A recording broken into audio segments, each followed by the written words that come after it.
Bonjour à tous, bienvenue dans Un fait, une valeur consacrée à l'histoire des grandes valeurs. On va bientôt, à la fin de l'émission, parler de deux grandes introductions, mais d'abord un triste anniversaire, celui des 5 ans de la faillite de Lehman Brothers, Isor. Absolument Philippe, Lehman Brothers, c'est finalement la seule des grandes à ne pas avoir été sauvée. Cette faillite, il y a 5 ans, a tourné les projecteurs vers la crise. D'abord, elle a mis en lumière les mauvaises pratiques de certains financiers et puis surtout, elle a mis en lumière la crise des subprimes.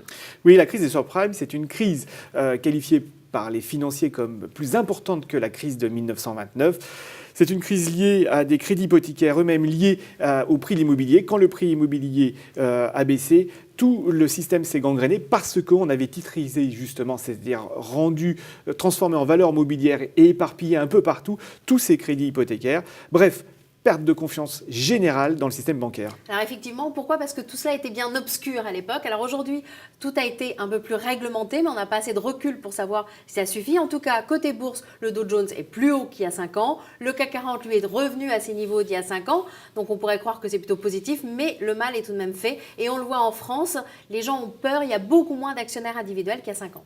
Alors tout le monde ne paraît pas si découragé que ça, Isor, puisqu'on voit arriver des introductions et deux très grosses introductions notamment. Absolument, et toutes les deux un petit peu dans le même domaine, puisque c'est le domaine du courrier, ou je dirais même plus précisément dans le domaine de la transmission de messages.